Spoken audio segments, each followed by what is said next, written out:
as we get older, I mean, I'm not going to speak for God, but I think that's why he slows us down, because he wants us to reflect and see. And I think a lot of growth actually happens at the end of life, because that's when we start to see things from a completely different perspective. Boy, that's good.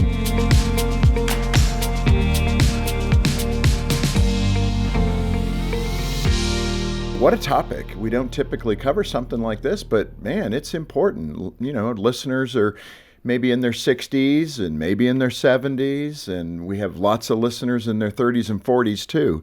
But what do we do in managing older people, and how do we become more comfortable with them and honor them and their contribution? I think today's going to be really eye-popping with our guest. Isabelle has written a book we're going to hear more about today, The Value of Wrinkles, a young perspective on how loving the old will change your life. Isabelle, welcome for the first time to Focus on the Family. Great to have you. Thank you. I'm humbled to be here. I'm happy to be here. Let's go to the retired granddaughter comment. Sure. I've not heard that one before. How old do you have to be to retire as a granddaughter? Well, my grandparents, when they passed, my grandmother, my mama, who's my paternal grandmother, she was the last living grandmother that passed. And so when she passed at 102, wow, I said that I became a retired grandchild, because that was such a big part of my life. 102. Those are good genes. Yes. Hey, you also have special names. I thought this was cute. I mean, everybody, at least in my circles now, everybody's talking about what they want to be called as a grandparent, or what they are actually called as grandparents. So what were the names for your grandparents? So I lived with my paternal grandparents, and that was Mama and Yaya. And so Mama means paternal grandmother in Cantonese, so that's a Chinese dialect. And then Yaya means paternal grandfather. Oh, that's great. Yeah. What about the other grandparents? Well, if it was on your other side, on the maternal side, then you would say Papa and Gong Gong. That's good. Yeah. I like G-Paw. I'm sticking with G-Paw. You mentioned this one the other day. G-Paw. Yeah. G-Paw for grandpa. I like it. Those names are a lot of fun. You seem to have a great connection with your grandparents. I understand you ended up working in senior care and hospice when you became an adult. Was it in part due to the affection you had for your grandparents? I mean, it's not typical of a young woman to be so into geriatrics. No, so I studied business in college, so I really didn't intend on doing this for my life or as a career. Actually, I graduated from college and my mom said, you need to get a job, and I got a job at a retirement community. So that was just probably the only offer that I received. Let me ask you this. What drew you into that, though? Why would you go fill out an application there? Well, when I was in college, I joined a nursing home ministry, and I went away to college, and I don't think I could have said why at the time, but I joined the nursing home ministry, and I think it was because I missed my grandparents. Yeah. I missed, I was with all these college students, and I think I started to wonder, where are all the old people? And so I went unusual. every week to go visit at a nursing home. And so that was something I was able to, I guess, write on my resume that I had for 4 years, visited a nursing home every week, and was part of that ministry. Yeah, that's great. So you got to see close up people aging. It seems that there's almost a fear of getting older, and here I am in my mid-60s thinking it's not that old. But talk about the cultural messaging and why people are afraid for the next birthday, which is going to put them over whatever the number is. Well, I would say that people nowadays are afraid to turn 30 or 40, Why? and that's still considered young, right? And especially with the people that I've worked with, or a lot of older friends that I have, they're thinking 40 is not old. But crazy. I think when you look at our society, anytime you use the word anti means against, opposed to. I mean, you'll hear things like, I'll say anti-Asian or anti-feminism, or anti-whatever, and it's a bad thing. But then when you hear the word anti-aging, I mean, no one reacts strongly. There's nobody is offended, or at least they don't show it. Nobody flinches. In fact, I would say people flock, because you look at the anti-aging industry, and they make billions and billions, probably over $60 billion a year from that industry. Yeah, help your memory. I think, word association with anti-aging, cream, tablet. Something is going to help your memory. Supplement. I always love those commercials. it worked for me. My memory's improved. Yeah. Who knows if that's accurate, but God bless them if it helps. You defined old as, I'm going to bite my lip here, 65. I'm a little bit under that line, but 65 does, to John's point, feels a little young. Is today 65? Yes. Yesterday's 50? Well, I mean, officially 65 is you're considered an older adult. That's just the number. But the air is out of our balloon, John. Yeah, well, when I was 49, Jim, I was getting AARP mailings. Well, they start that felt early. like At 50. wrong. I think I got my first one at 12.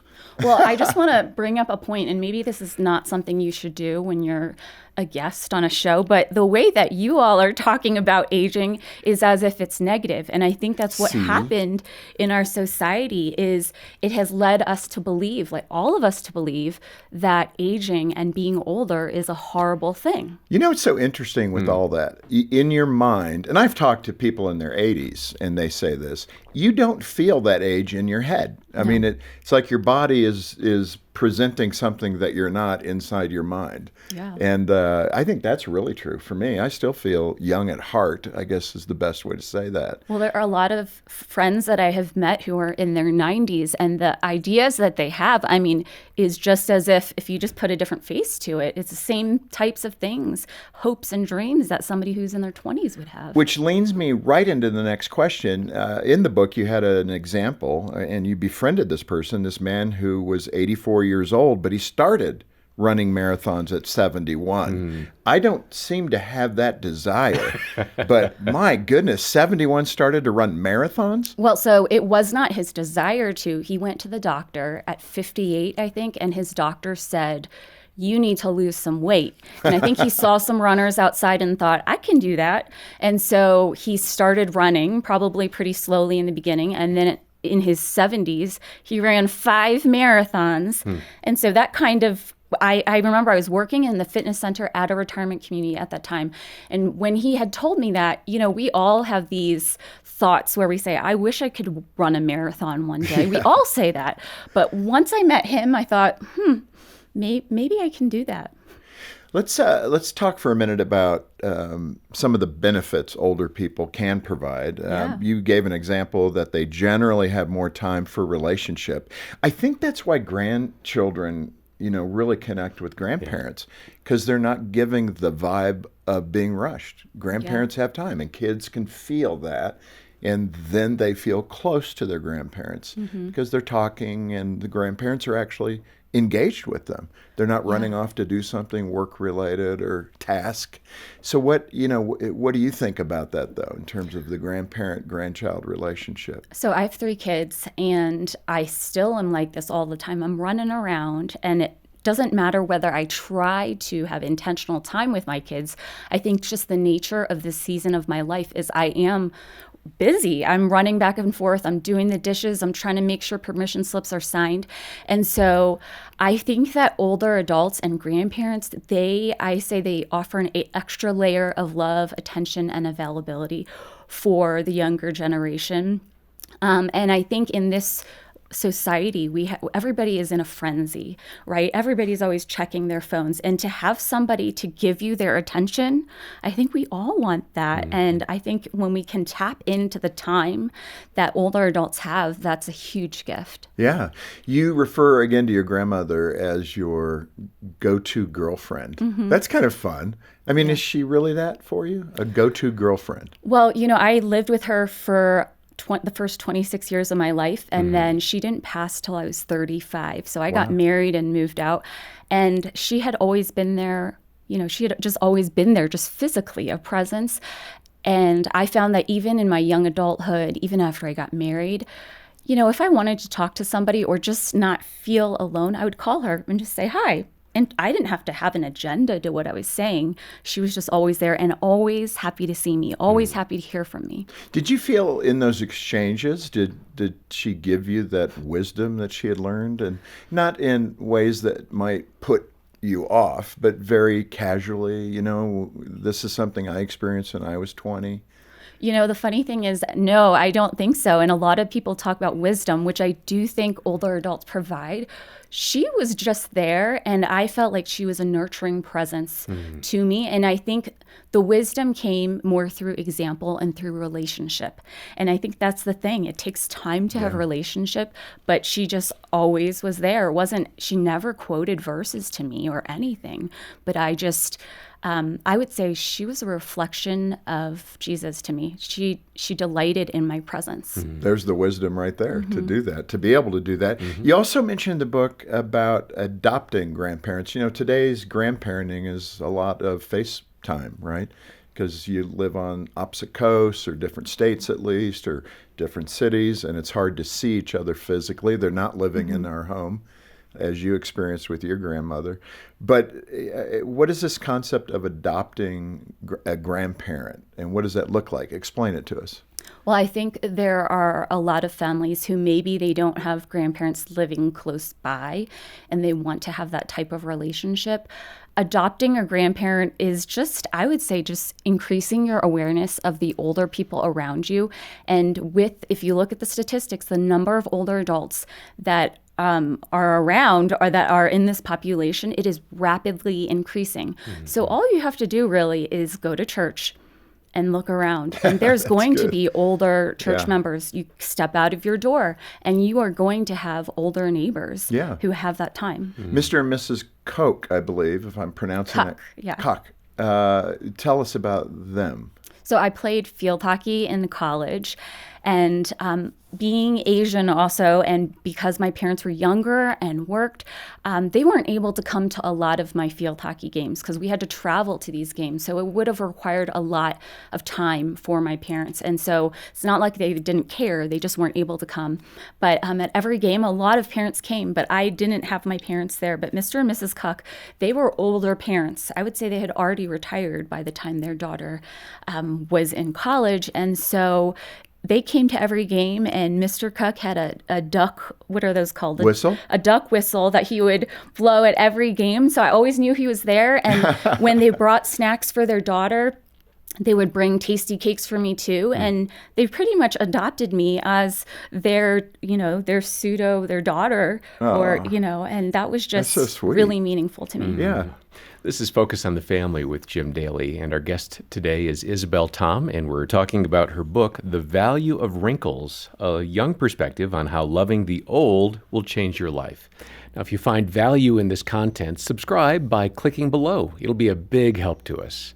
And we had an opportunity to take care of my mother-in-law when she was in her late 80s, early 90s. She moved in with us.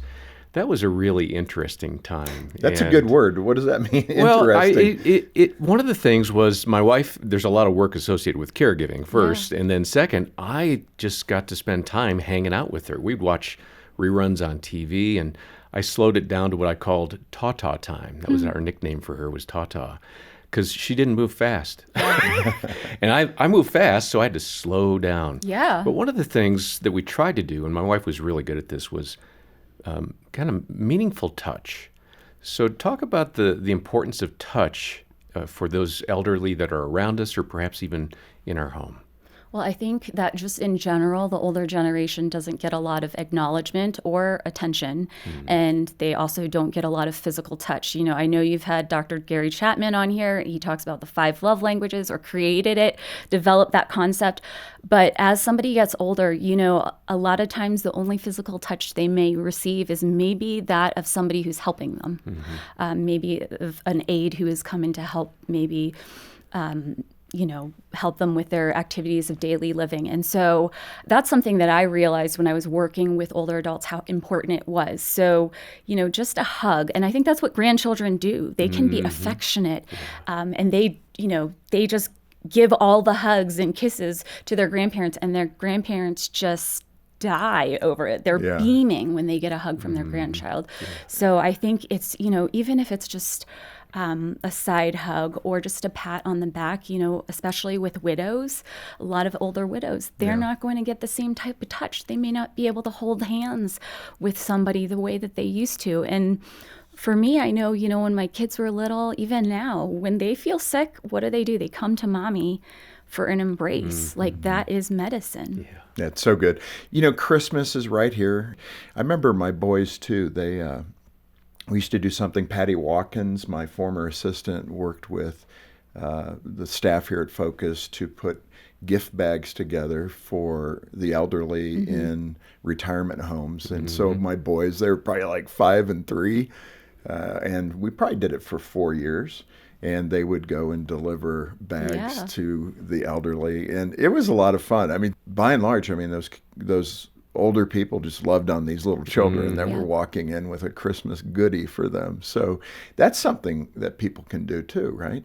Yeah, and can I actually point something out? A lot of times when we do these, I would say, service projects for the older generation, I think one of the problems with that is that a lot of times we go in thinking that they're service projects. And I want to remind people that seniors are not service projects. They are not projects to fix or anything like that. They're people that I think God has called us to love. And I think when we go in with this attitude that it's an honor for us to be able to be with them, and they have so many experiences to share. There's so much for us to learn from them. Yeah. I think that helps us show them that they matter. And I really believe that is the message that older adults and people who are becoming older adults really need to hear, that they still matter. One of the most jarring visits we had, there was a woman sitting on the edge of her bed. She was dressed impeccably, and she was bright. She didn't appear to have any slippage mentally or anything like that. And we walked in, the 4 of us, Gene and I and Trent and Troy, and we sat with her, and she said, my kids put me in here a couple of years ago. They rarely come to see me. So I was so excited when I heard that you guys were coming. And I guess that's the bout of loneliness that you might have. And I think culturally, boy, for families to rethink parking grandma or grandpa in a home, and then you don't go see them. Yeah. I can't imagine a greater feeling of loneliness than to experience that. Well, I think even if an older person has a family that loves them, there is still an extreme sense of loneliness. And why is that? Because as someone ages, their social circle shrinks. You think about the coaches, the Sunday school teachers, all, your older siblings, your parents who encouraged you when you were younger, and with time, they are all going to pass as well. And so as somebody gets older, it is even more important, I would say, for us to provide some human connection to bless an older person with just presence, with relationship. Yeah, that's so good. So good. In fact, a beautiful story you had in the book was about ushering your grandmother into heaven. Yeah. Describe that and the importance of what she experienced. Well, when I was in my 20s, I was attending a lot of send-offs for my friends who were transitioning to different jobs, grad school, whatever. And I remember having this moment. I had went to all these different send-off parties, and I remember having this moment where I thought about my grandparents, my mama and yaya, and then I thought about all the older people that I was working with, and I thought, who's going to give them a send-off? And God kind of convicted me and helped me see that, older adults are not burdens. Actually, in fact, God had given me this assignment, this divine assignment, this noble task to walk my grandparents to the gate of heaven.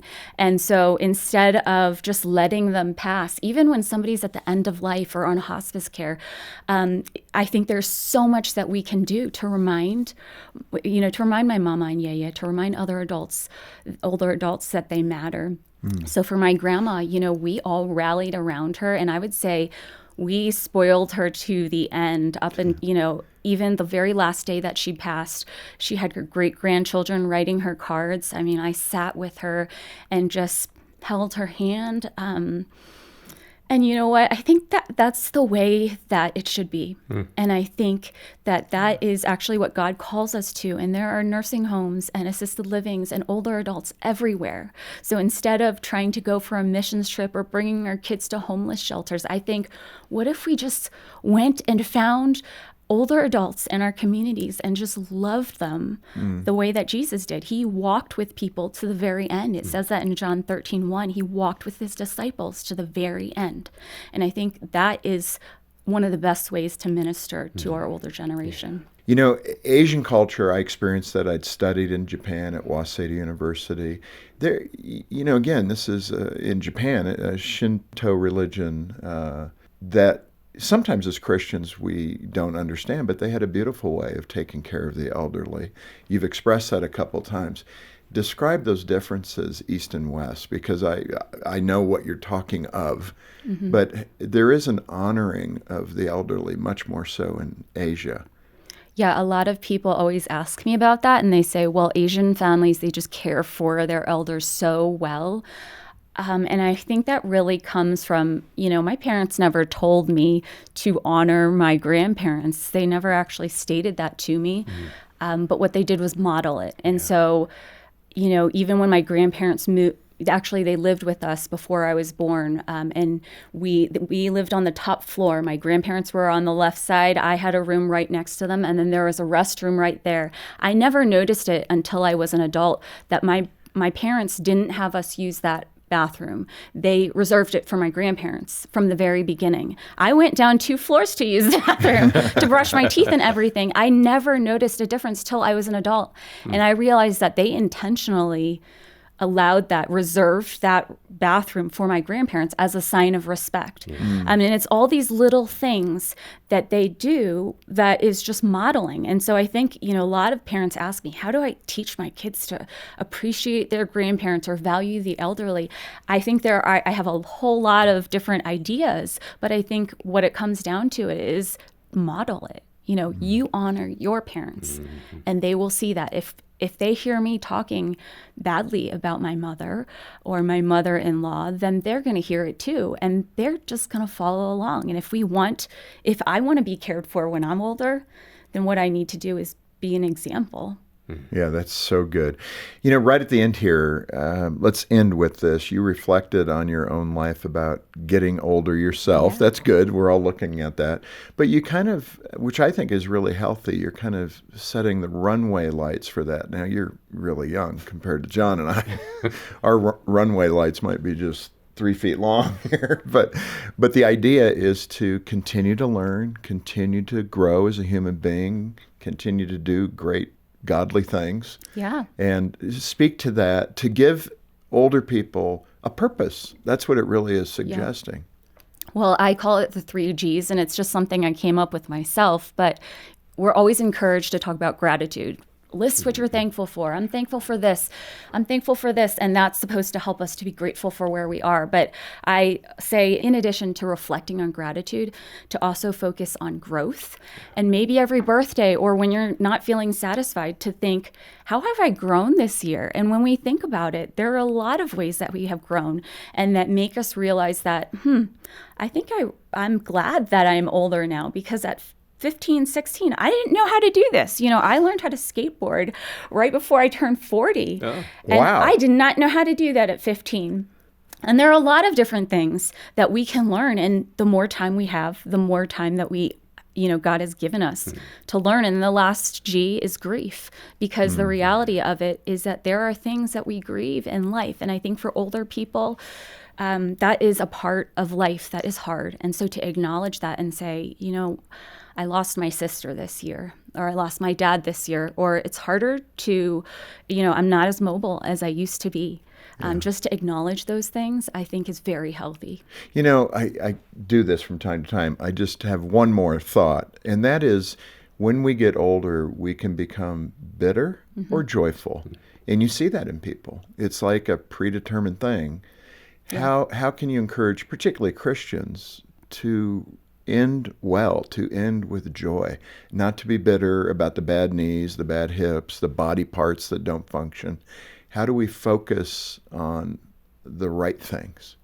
Well, I think in this culture, and just naturally as a human, we look at the outward, right? Man looks at the outward appearance, but the Lord looks at the heart. And I think we really need to focus on and try to see what God is doing in us. And I think that's why, as we get older, I'm not going to speak for God, but I think that's why he slows us down, because he wants us to reflect and see. And I think a lot of growth actually happens at the end of life, because that's when we start to see things from a completely different perspective. Boy, that's good. And I think it's so true. It's well said.